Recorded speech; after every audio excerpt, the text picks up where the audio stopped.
Amanda, Hi. everyone's a little excited. I'm excited. I'm fired up. Yes. I'm fired up. I promised Amanda and I had talked about how we might get this started. So let's just start it with this. I think a good question is who is this webinar even for? And as far as I'm concerned, just my mindset, this is for business owners. This is for small business owners.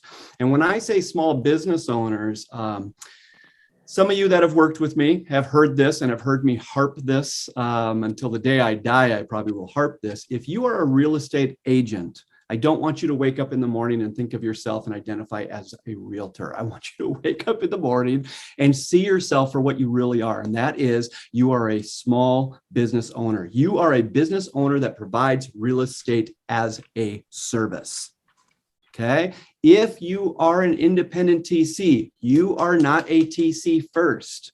You're a business owner first that provides transaction management as a service. And you guys have heard that from me forever and a day. And so this webinar is here to serve not agents, not TCs, it's small business owners. And that's who you really are. And I asked Amanda, because I want to get a little background on Amanda. And I kind of think that your company name and the recent change of your company name kind of screams who you guys are.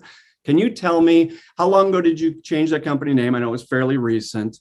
And how do you think that speaks to who you guys really are at this point so that we can find out a little bit about your business? Sure. Yeah. Hello, Leverage. That happened officially January. Okay. And we started working on that last year in terms of brainstorming and then getting all the legal schmeagle stuff. Y'all know what that is, right? That's a real word, right? And so 100%. I just make up words. It's fine. But, the Churchwell group was just an S Corp that I had years ago when I sold real estate. My husband was self-employed for 20 years, and our CPA just thought it'd be a good idea if we both ran our businesses through that S Corp. And so when I accidentally founded the Churchwell Group TC Services, it just kind of weighed on me almost from the beginning, maybe like a year or two, changing my name. And I never could really land on a name that I liked, nor did I slow down enough to really think about it. And it wasn't until I gathered such an incredible leadership team together that it just felt like time. And so at our leadership retreat last year, we brainstormed, and I still have the flip chart. You can't see it. There's a little wall over here you can't see, but it hangs up there, our brainstorming session. And Hello Leverage is it. And the reason that makes sense for us is because, yes, we serve individual real estate agents and teams, but we also have created models that serve brokerages. And then one day it could serve anyone outside of real estate. So it's not real estate specific, but it's not real estate specific. So it could really be any industry. Yeah. So a couple things I'm just going to shout out that you just said. I love that you have already brought up. I think you're almost incapable of speaking without praising your leadership team. Couldn't do it without them. Absolutely. I mean, every conversation I have with you, almost every post, I mean, everything, you are such a fan. I mean, that's where my feeling is. You're not just proud of them. You're actually a fan of your own team. You're a fan of your leadership team. That's huge. That is huge. I love that so much. And so I know as we get into here, what does scaling look like? I know that your team is going to become a part of that conversation as well. But I do want to point that out, that I don't, when we hear business owners talk about their leadership team, there's something different in your tone, in the way that you talk about them and how you bring them up, and your level of excitement. You're literally a fan of them. And I love that. That's my perception from an outside perspective. And I think there's something unique about that. So I wanted to point that out. You're 100% accurate on that. My top love language is quality time, which then translates to like, you got to want to spend time with people. So I really only want to have people around me that I actually like. So, and other people aren't like that. There's more than one way to lead a business. And but for me, I'm here. So if I'm gonna be here, I'm gonna like it. So. Yep. One thing that we really talked about, and I think it's going to be a great way to kick into this conversation, is when we talk about scaling. I mean, we had close to 70 people register for this, and we could have 70 different definitions of scaling. What does scaling mean to you? Yeah, so for me, it is duplication and then multiplication, right? So Okay. scale means growth, and it's really hard to do that when you're by yourself. So, Okay. one person can only produce so much. And again, I'm speaking my experience. So there's Yes. millions of Yep. experiences out there. But duplication and multiplying that. So creating something, whether that's, it's all of it actually. You have to have people, systems, and tools to effectively grow a business, in my experience. And so they need to be duplicatable, and you need to be able to be repeated over and over and over again, and multiply those efforts in a profitable way. So what's the point of scale without profit, right?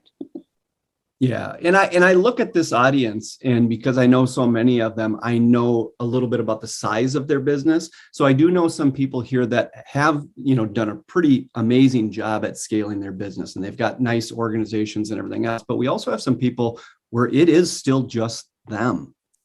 They are a solo entrepreneur. They are a solo business owner. Can I ask, when it was just you, were you immediately already thinking about scaling, or was it something that you were forced, you didn't have a choice but to think about it because things were growing? And because I've heard both stories here where people, they get into it and they're already thinking about scaling before they've got their first client. That's how they're building this, and that's why they're building it.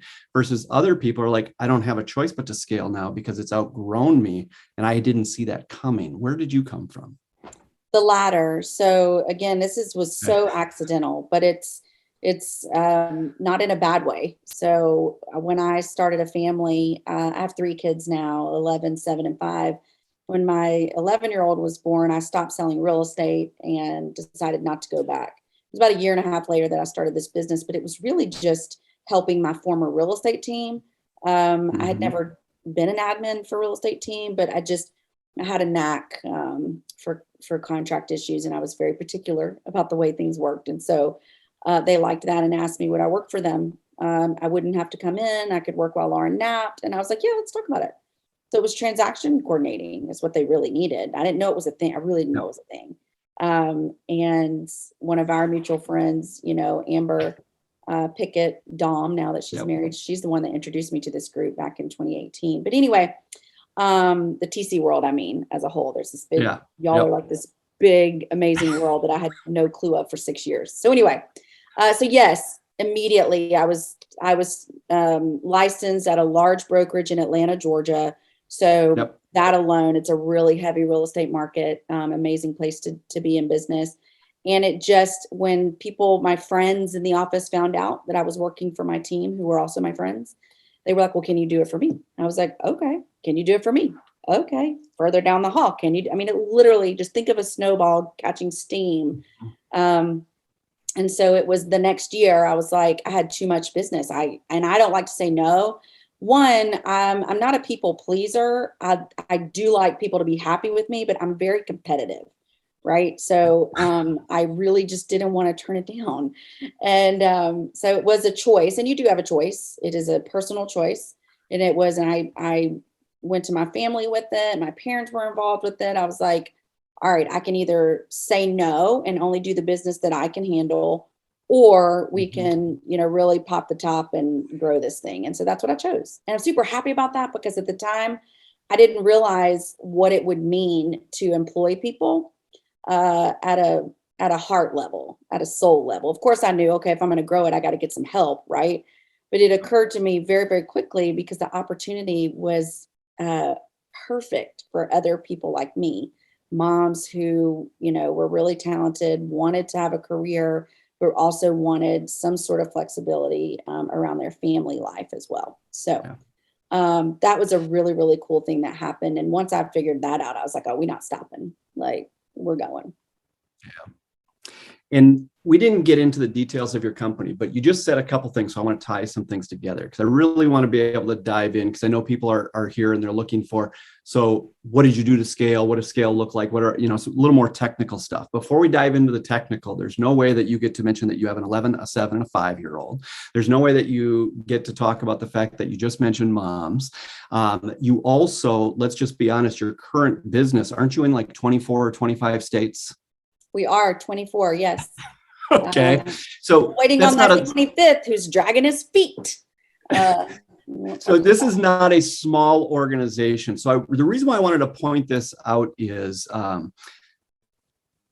love that you brought up moms. I love that you brought up your kids, but I also want to put that in context of the size of your organization and the size of your business. The fact is we are busy. We are all busy. We've got kids. We're trying to have a great balanced family. We're trying to spend time with the kids, raise the kids, and everything else like that. So can I just ask you before we go too much further is, do you have the time that you want with your family, even though you are running a pretty massive organization? I mean, for a small business, I put in quotations. I mean, in this industry, you've got one of the larger small businesses out there for TCs. What does it look like as far as balance wise? Sure. So the short answer is yes, I do have enough time. I make it that way. Does that mean every single week or every single day? No. Does it mean on the average? Absolutely. And we've set it, you can literally set your business up the way you want. It doesn't mean you can snap your fingers and it's that way tomorrow. But I also enjoy my work. I don't enjoy working. Let's be clear. Like, I don't like to work hard. I don't like to do things that I don't like to do. So if I get to be in my strengths and my gifts, then I love it. And then I get to teach my kids about what I do, and they know. And my daughter, my 7-year-old, creates computers out of cardboard boxes. Okay. Cause she knows mommy's on a computer all day. It's the cutest thing ever. Anyway. So yes, I don't necessarily believe in balance, because for something to be in balance, that means like 2 parts have to be equal on the scale. Right. So I just believe in choices, and I don't have some fancy anecdote. I'm just going to share what I think and how I operate. I just believe in choices. So, yesterday I was in my office here working. I was pretty much scheduled all day, but I had this opening at lunch, and my husband was picking up one from volleyball camp. And I was like, hey, do you want to go to the Burger King playground with the kids? It's indoor. It wasn't hot. So I went for an hour, did the thing with the kids, but then I worked till 6, right? So that's what most people call balance, I guess, if you want to ask that, right? I love to travel for my business because that's how we expand, right? I love to go to the things. I'm very social. I love being around my team. I try to take as many of them with me as I can when I go. So for me, I'm not one that just wants to sit home with my family all the time. I hope that doesn't come across rude, but like, we're going all in when I'm with the kids. And then I need to have the things that I love, because, my goal is to enjoy this journey. And that's not just my family, or it's not just my business. So again, and listen, there are times where I have to come, to my husband and be like, hey, I feel like I'm gone a lot. Like, I've just been going. And I feel like I'm kind of taking advantage, because he's so laid back and nice about it and like, do what you got to do. But I do check in with him and go, how are we feeling about this? Is this too much? And he'll tell me like, the kids are asking for you.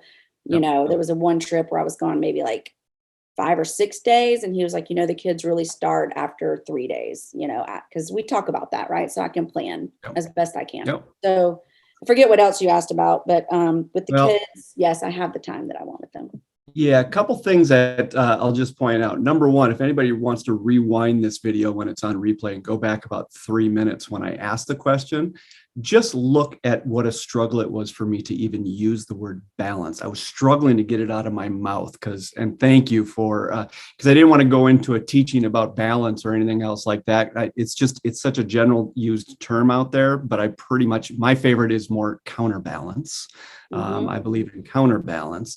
But the other thing is that you just pointed out that I love, that I just want to make sure that you you know was heard is you said from time to time, and that takes self-awareness, is go check in with your husband. And what you said, that conversation you have from time to time with your husband, I just had with Dina last night. Now, I'm going to be honest. I don't feel like I work that hard, and I don't feel like I work that much. Okay. I have a passion for what I do, but nobody sees me really working over 40 hours a week, because that's the way I've set it up for us and for myself. But every once in a while, last night I checked in with Dina. I said, you know what? I have something I want to work on the next 2 months. How do you feel about this? Because it will take a different level of commitment out of me than what you're used to the last even 3 years. Yep. How do you feel about that?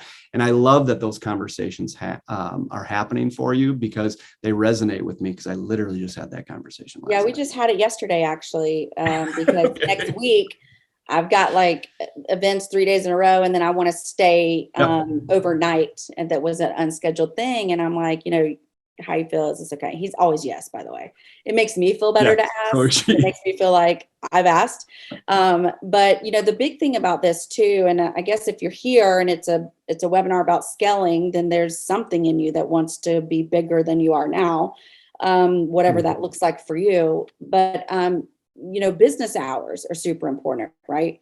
Thinking about how you want to structure your business. And for those, I think David mentioned, there's, majority real estate here. So TC's here. So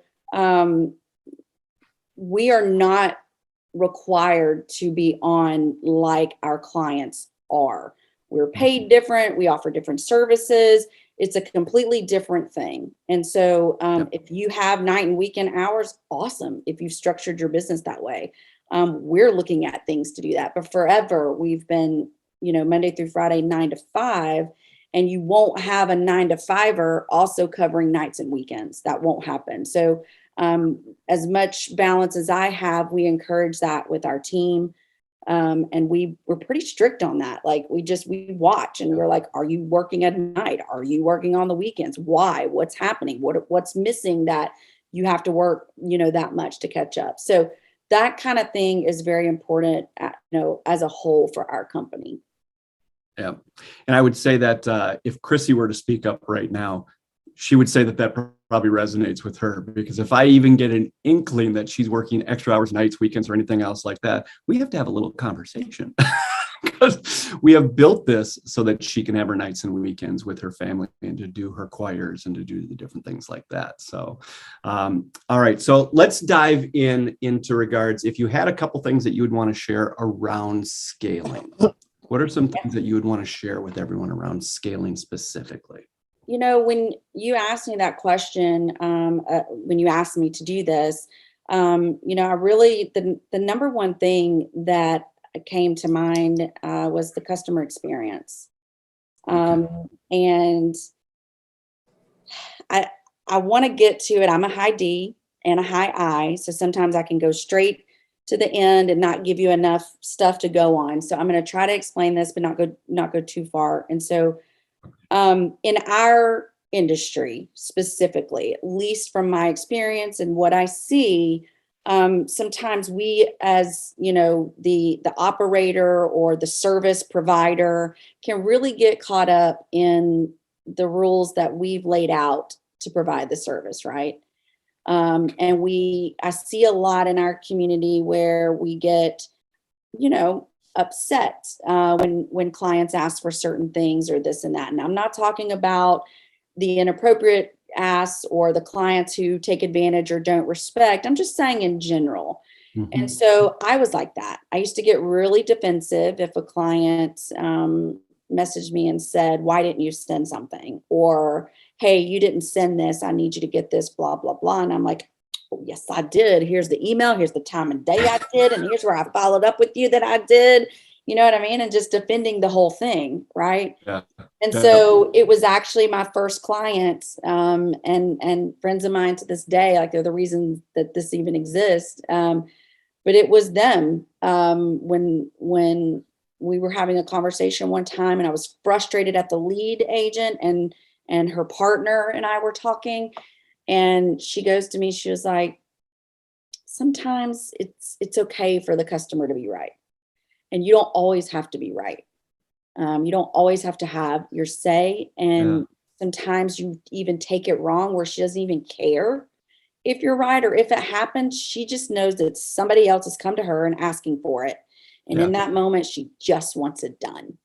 So that really was the kicking off point for me to kind of refocus my efforts on the customer experience. Because again, if you're selling something, whether it's a product or a service, you're not going to sell much if you don't have people to sell to.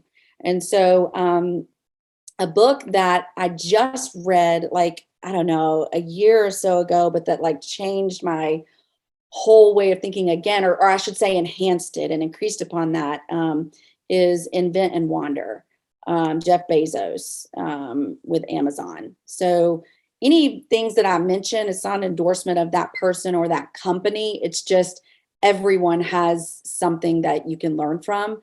And it may learn what not to do, and you may learn what to do, right?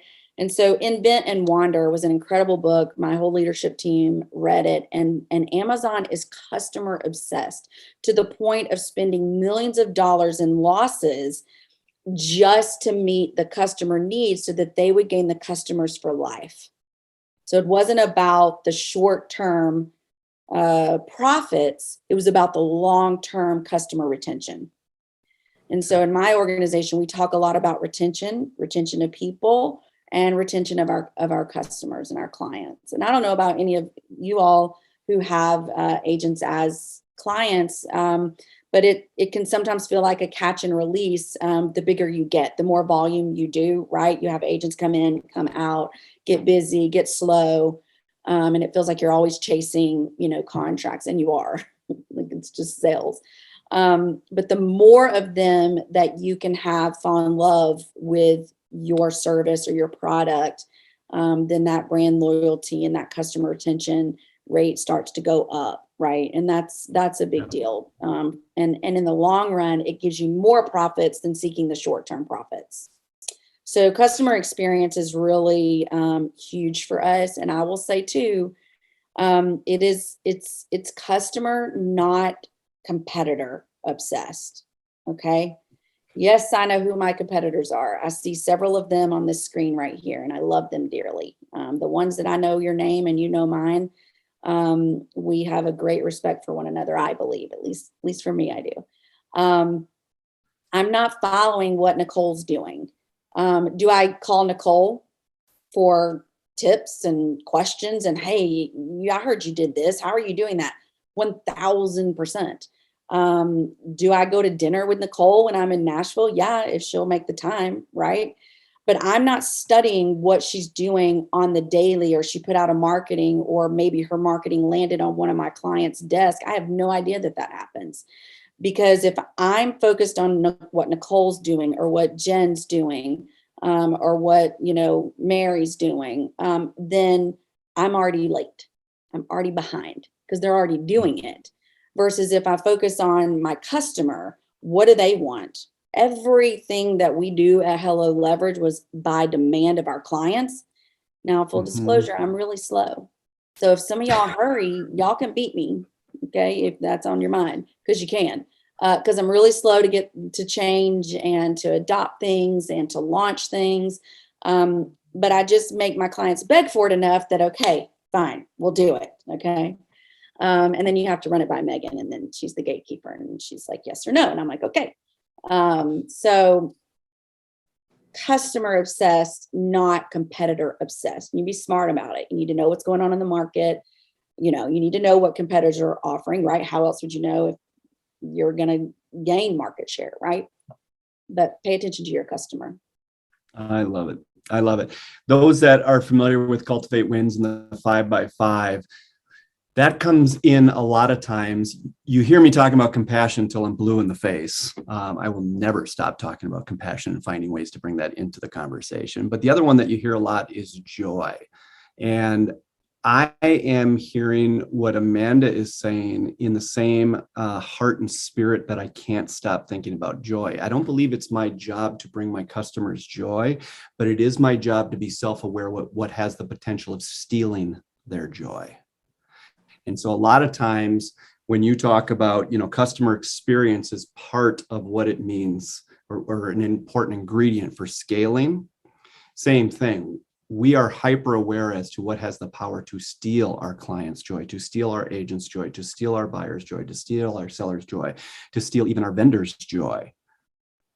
Because if we can put systems in place to help make sure that we are aware of what has the potential to steal their joy, the only thing that's left over is that joy, which is that customer experience that we're looking for. So I love that customer experience is one of your key ingredients for scaling. And you had shared that with me last week on the phone. I'm like, I am so interested to see how you approach that, because I think most people are scaling. They're thinking systems automatically. They're thinking systems. They're thinking this or that. You're thinking customer experience, which we can build systems to help keep that consistent. But just the idea of customer experience, I love that that's the first one you brought up. Yeah, it's wild, and I'm not. Huge. It's so okay. We'll put a pin in that one there. So customer experience, super important. And when you think about the customer experience, again, you've got to read that book. Everyone should go read it, or Audible. I'm big on Audible. I actually do have the book, and it's like, these are my notes from when I read it last year, and I refer to it, but it's on Audible also. Everything I do is on Audible, because if I'm going to be in the car, we're going to be productive. And sometimes I listen to hip hop or country. It's fine. So then the next thing is hiring and retention. So again, when you think about your customer experience, so the reason I mentioned customer first and not my people first, right? Because there weren't any people. It was just me. And so I don't have a reason to hire people if I don't have enough customers for growth, right? So that's why. So make no mistake, like, oh my God, she values her customers more than her people. It's the chicken and the egg theory, right? Which comes first? So customers come first, right? Hiring and retention, huge, huge, huge. So that is part of your customer experience. Okay. So when you're thinking about that, tools come last for me. They're important. They help us be efficient. Yeah. They help us be efficient. They are necessary. But if you're spending all your time on your tools, I think sometimes we can hide behind that, especially if we are, a personality that doesn't love to be with people or doesn't love the sales aspect. And so hiring and retention is super important. And the way that we focus on that is through our culture. And that I get, it's a trendy word and all of that, but it is the single best word to describe, what an organization feels like, tastes like, smells like, like what is the thing that makes up an organization, and that's the culture. And so we approach everything, decisions that we make, how we interact with our employees, our team members, through grace, kindness, and compassion. And no, I didn't steal those from David, but we just align that way, and that's why we click. But when we get ready to make a hiring decision or a firing decision, or a reprimand, or I don't know, a way a process is, or standards for our clients, expectations for our clients, right? We always look at the kindness factor. Are we giving grace, to that client when they mess up, right? Are we giving grace to our employees when they mess up? Are they giving me grace, right? It's a two-way street. Like, I don't always have all the answers, right? I expect the same thing. And so hiring and retention is huge for scale. And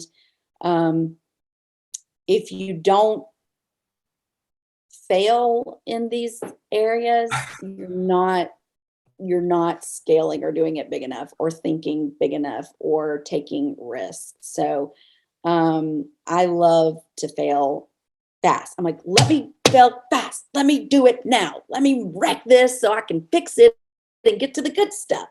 So they kind of have to pull the reins back on me a little bit. But yeah. Hiring and retention, and what you just mentioned about failure. To me, it's empowering to think of them as they're just learnable skills.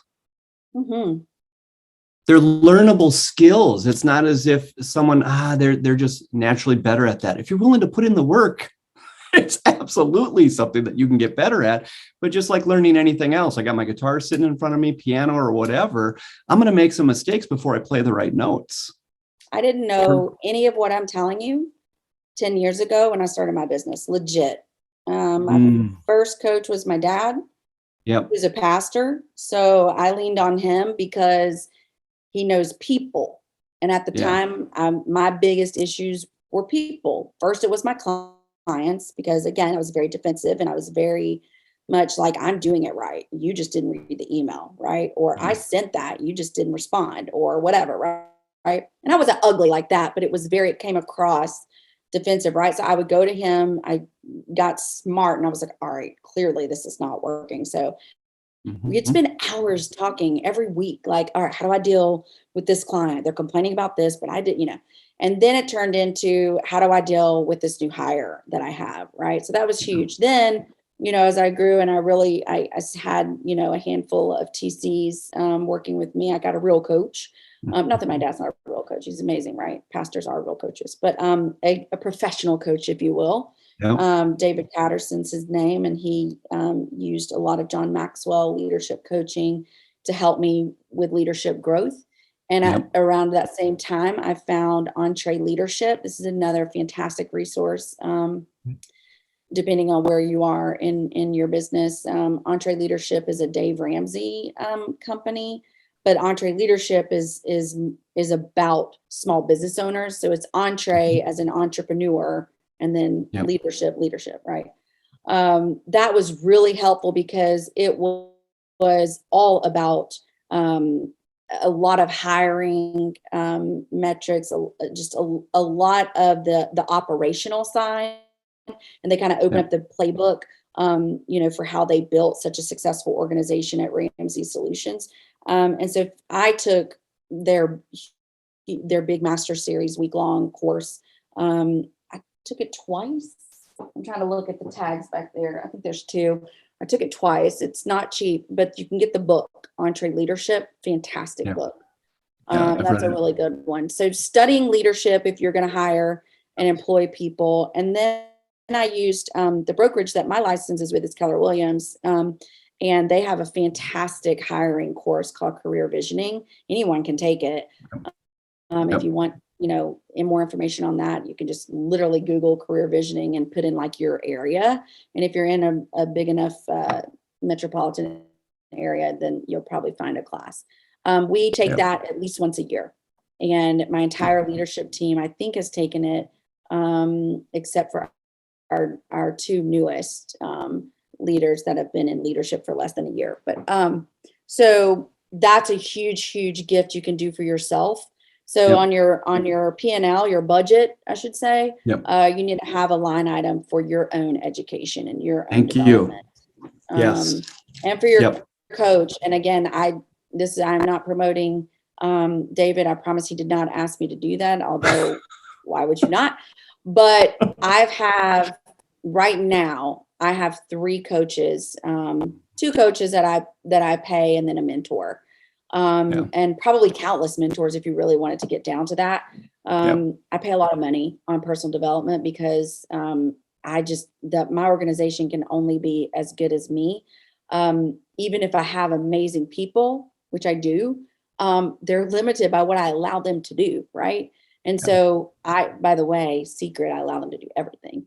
But that's the point, though, is that you have to learn to get out of the way so that your people, because their whole reason you hire them is leverage.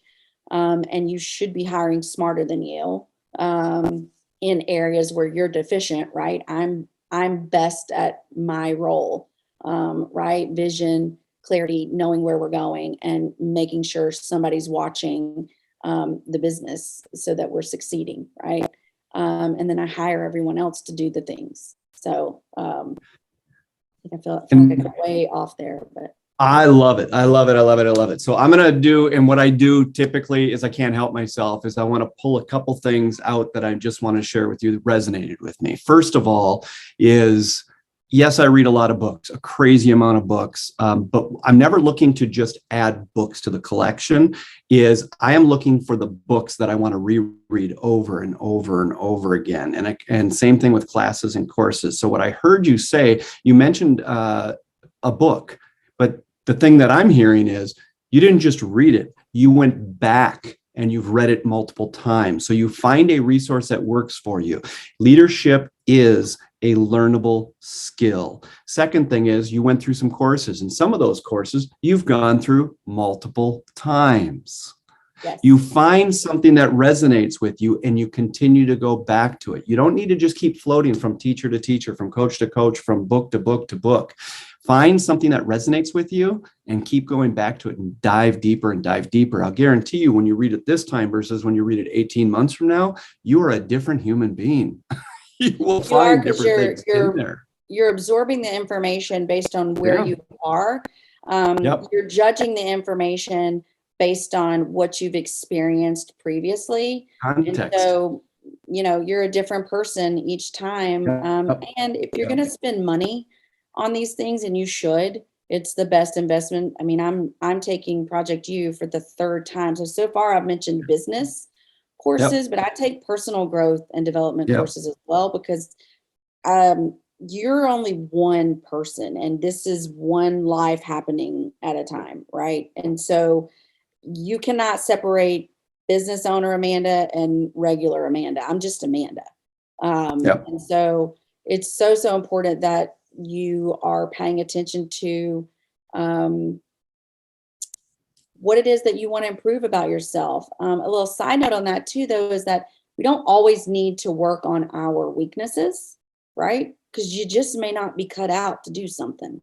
So go hire somebody that's cut out to do that and work on your strengths to make them stronger, right? And then I wanted to mention another book that was just awesome. It's called The Road Less Stupid. Yes, absolutely. Keith Cunningham. Plus, he's just funny. I like him on Audible because he's big Texas hat guy and his accent is like really, really cool. And I saw him at Tony Robbins, and I just think he's adorable. So he's, but he built a $100 million firm, lost it all, and then rebuilt it again. So I'm like, okay, I might want to listen to you. And I would say yes to the book, but also not only the audio book, just go listen on YouTube to a couple of his talks. The guy just makes me smile. I get informed, but he brings me joy when I listen to him. The two things that I also will mention is you mentioned make sure it's in the budget as far as your education, your growth, your that. I would also say is, and you had said this as well, but just to really pull it out is, we say that we want to, or we do invest in our team. And sometimes when I'm coaching people, I will say, let's take a look at your budget. What is your actual budget for investing in your team, for their education, for their coaching, for their training, and everything else like that? It's almost as if every time that I say that, it's almost embarrassing and a shock to them. They're like, it's almost more of a theory. No, in spirit, I do invest in my team. And I want to see the actual, I want to see the actual proof that you have it worked into your budget, that you are going to invest in your team.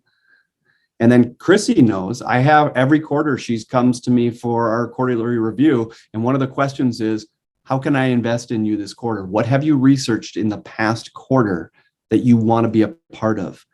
Someone that you want to spend time with and coach with, or a class that you want to go through, a course that you want to go through. So she researches it, but she knows she's going to get that question out of me every single quarter, but I've budgeted for that. And if there is something that's worth putting her through, are you kidding me? And she's excited about it. It's already in the budget. So I love that you had mentioned is make sure that these things are in your budget. And we are talking about scaling here, and scaling, your budget is going to look different when it's just you versus when you have a team. It's part of scaling. Yeah. And in the beginning, when it's you, it requires more from you. It just is.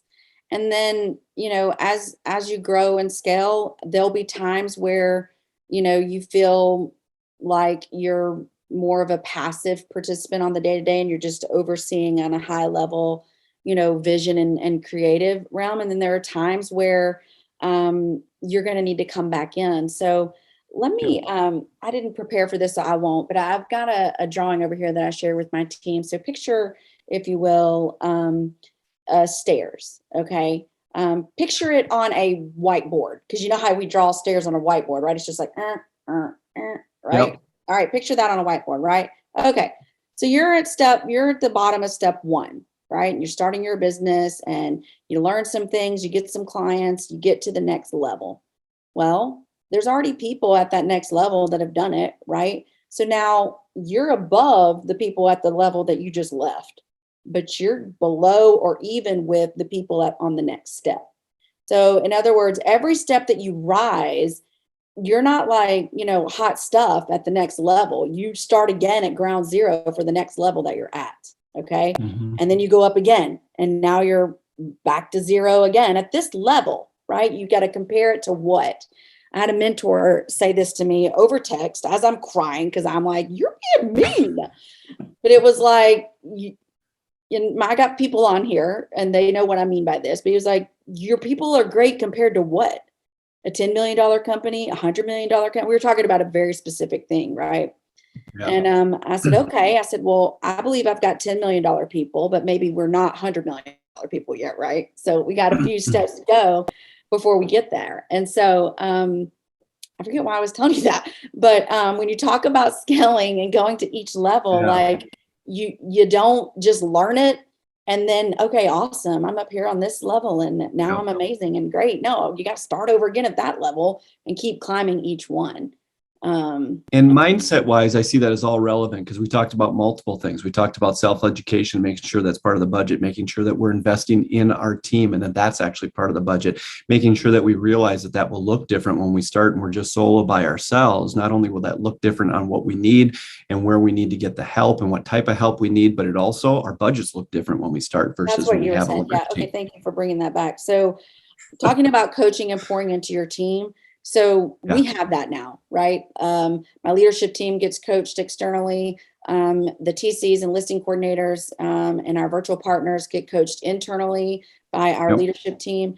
But before, it was me pouring into them, right? So literally, you could start next week coaching your people. Just schedule a 30-minute block, one-on-one time with them. When you are reading and when you're getting that newsletter from David, and he says this all the time, like, take my stuff, rebrand it, make it your own, right? So does my mentor and coach, Adam Hergenrother. He's like, everything I'm teaching y'all is not anything I like came up with myself. This is all other people's stuff.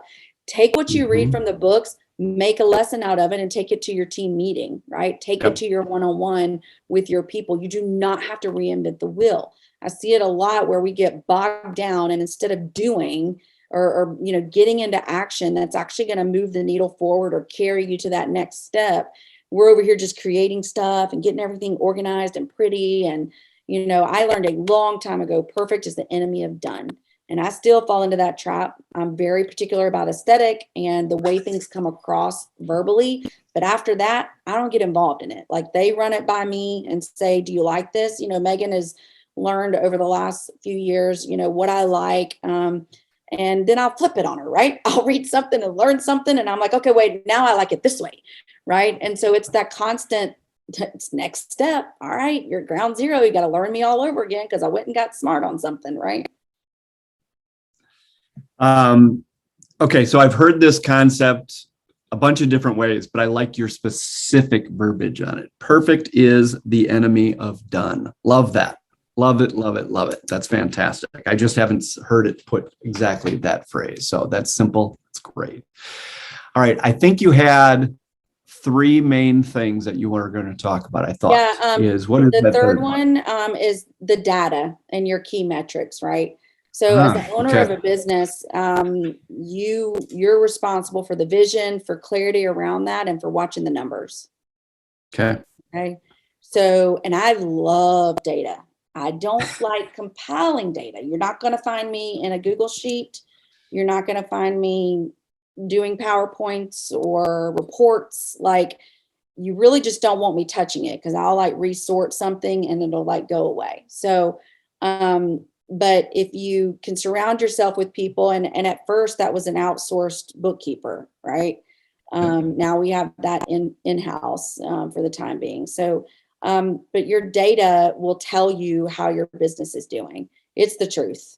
And you can't run from that, right? And so one of the things that you all, I'm sure, are looking at with the state of the economy and the market now is really looking at your numbers and those key performance indicators, right? How are we doing? Where's our sales?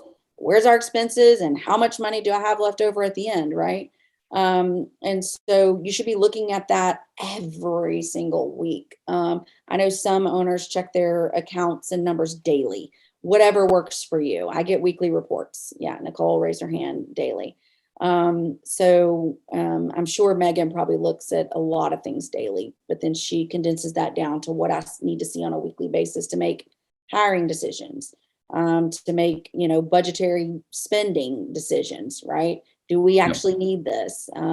Maybe we have an opportunity to go somewhere and present our services to a big group or whatever. Can we afford it? What's going to be the return on that investment? So, in order to scale, you need to understand if your economic model works. Are you actually making money at this? Is it duplicatable? If you take on double the contracts or double the business, are you going to be profitable? Are you paying too much for your people? Have you structured things correctly in that way? So, your business, right? And if you can reach out to anyone at Cultivate Wins or myself, my team, to talk about what are the numbers that we look at to help us. But it's your P&L, your balance sheet. We look at sales numbers. We look at our TC capacity. When we look at sales numbers, we're looking at how many pending, how many have already closed, how many terminations are we having right now. And we look at it on a monthly basis, and there's a cumulative total out to the right as well. It's in real time as contracts and listings get submitted. Looking at, that P&L to make sure our expenses are where they should be, make sure that bottom line is real pretty. Balance sheet, really helps you with the overall health of your organization, how you're really doing. Accounts receivables, right? You don't want collections hanging out there too long. You're going to have some. I don't know. It's rare to not have any because we have different relationships and clients pay us different ways. So there's always going to be that cycle when you're waiting on a check or waiting on a payment. So those are the things that are super important. If you're thinking, ooh, I'm really not tracking that, or ooh, don't, have a process for that, you should probably start there, because that's your test. That's your grade. Your numbers are your grade. How you're doing in business. And, unless you have all the money you need, and some on here probably do, and you don't need to make money from your business and it's just a love project, fine. That's not me. Give me all the money, because the more money I have, the more I get to do with it and the more people I get to bless with it. So I love blessing myself and I love blessing my team.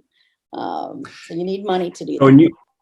And this, Amanda, it's don't think it's an accident. I didn't know what exactly her 3 points were going to be, but I don't consider it an accident that this is one of the points. And our very next webinar happens to be Jen Stelcup from Wise Wizards. We are going to be talking about the numbers again this month, and I harp on them all the time. Now, I've been told I'm a little extreme on some of my stuff, because I don't want you just to have a P&L. I don't want you to just know what your P&L looks like. I don't want you to just know exactly how often you look for it. I have a 30-second rule, and some of you know that is, if I ask you about your P&L or you are looking for your P&L, we have a 30-second rule. And the 30-second rule is if you ever need to know your numbers, any number, your systems have to be set up to allow you to find any stat and any number, including your current P&L, in 30 seconds or less.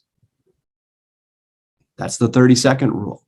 And I know that this phrase comes across a little harsh sometimes when I say, and if you can't find your numbers in 30 seconds or less, now I'm saying this to me, not to you, because I'll say it to you nicer, is to me, I say myself, then your system sucks. If If you can't find it in 30 seconds or less, your system sucks. Now, to someone else, I'll say, then that just shows that we have room that we can improve. Okay, it's that important. Your numbers, as you just said, is your grade. But for us, I actually still have Wise Wizards doing our books, and they are our bookkeepers, and they do give us our P&L weekly. And I look at those weekly. Now, some of them, I think it was Nicole raised her hand when someone mentioned daily. I don't think I could do that, but weekly, I definitely want to know where we're at weekly. But that's kind of where we are on the P&L. And setting goals. I know a lot of people, metrics and goals and everything else like that. Do you have a goal for what you will have in reserves? It's little things like that. There are goals that we think of as far as our units and our numbers and everything else like that, is when you really know your P&L, you might notice some other goals that just never even crossed your mind. Okay, that goal for having an actual goal for your education, for yourself and your team, a goal for reserves, all of those types of things. And if you're not sure what those goals should be, talking to someone like a Jen Stelkop or a coach or someone like that. And I know that Amanda has done a lot of coaching with Dave Ramsey's organization, both on leadership, and I would assume she's pretty in touch with their financial side too. Yeah, and we offer, they have a great program too for small businesses called Smart Dollar that we offer as a benefit to our employees too, to help them with their financial. But I'll tell you too, just on the whole, something that I really want to make sure that I say is, you're never going to stop, iterations of everything that you do. Like things are going to change. I can't tell you how many times I said this statement, about as many times as perfect as the enemy have done. But what got you here won't get you there. I say it, I haven't said it in quite a while, because I think I said it multiple times a week, every single staff huddle, and in our all company meeting weekly. It just won't. There are different things that have to happen and be in place as an organization grows, as you grow as a person and as a leader.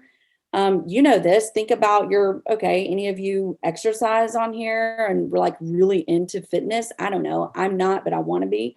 But like, if you are, that you plateau, right? You go on this regimen, you work out, you're doing all the things, and man, your body looks awesome. And then it just stops. And you're like, but I really want the definition right here. Or I really need, 2 more abs instead of just 4. So you got to change something, right? In order to get that, in order to see different results. Change is the only thing that's constant. We hear that one a lot. It's a really good one. Like probably Keith puts it on a bumper sticker. But Keith Cunningham, he's funny. His whole thing, like when he wants to sum up this great thing he just said, he'll say, here it is on a bumper sticker, right? And that's one. I mean, you are going to continually change. So what I would say is, and I'll actually, David, I'll share my resources, my favorites with you, but The Untethered Soul and The Surrender Experiment by Michael Singer. Yep. Mm-hmm. Those are incredible books to read. And so what I would say to you is surrender is an amazing experience in your life. And it doesn't mean being passive. It just means acceptance of the fact that things are going to change, right? As soon as you think you've got it nailed down, well, great. You nailed it down for where you are. But what about the next? Tip. Now, instead of us figuring it out for where we are, we always say, well, what does that look like at 20,000 transactions, right? So last year we were at 4,200 units. And what does it look like at 10,000, right? That's how we make decisions. So I don't approve, especially spending, but also time on anything that is not scalable. So that's another thing that we've learned the hard way. So we don't always get it right. We always have struggles. But it is our lessons that we take from what we've learned. It's our mindset around it. It's knowing why we're doing what we're doing. And just continuing to get better and investing in yourself and in your organization just to make it better. And I will definitely echo your last recommendation. And for those that didn't get these, I know that some of them have gotten typed in the chat, and you're not going to see the chat before we hang up and everything else. We will get these all added to the notes, every single one of the resources that were mentioned. The last thing I want to do, just to kind of wrap up, 2 words that came up, and I truly hope that you give them to yourself today: grace and compassion. Wherever you are today is fine. Wherever you are today is fine because you showed up here today. You absolutely can move forward. You absolutely can make changes if that's what you so desire. You absolutely can grow, but give yourself a little grace. Don't allow yourself to leave a webinar like this and feel, I'm not where I need to be. That's empowering, actually, because you can actually do something about it. It's not something to get hung up on about. It's something to get encouraged about, because you are self-empowered to be able to do something about that. Amanda, I just got goosebumps because I just adore you so much. I do definitely, you guys know that I'm a huge Amanda fan. I shout her out whenever I can online. And it's actually, we have team members on Cultivate Wins that still work full-time on real estate teams. And guess what? They use Amanda's Hello Leverage as their TC organization. So we are definitely fans, but I'm more of just a fan of Amanda just as a human being. And she knows that. She knows I adore her. And I'm very grateful for your time today. If anybody needs anything, feel free to reach out. As Amanda said earlier, reach out to either her organization or ours or me directly, and we'll make sure that we get you taken care of with whatever that might be, or find someone who can. And I want to give one last shout out of thanks, and that is to Chrissy, who is going to do an amazing job getting this all prepared for us in about a week. You'll see it on YouTube. You'll see it in the membership, and the notes will be there in the download. And a huge shout out to Amanda's team for helping make this happen today, because I know that they're taking notes in the background to put those together for us. So God bless everyone. Anything else, Amanda? Thank you for having me. And for all of you that came or that will watch this later, thank you. You've made my day just spending this time with me. So thank you. All right. Love you, my friend. Everybody, Love you. have a good day. Take care. Have a good weekend. Bye.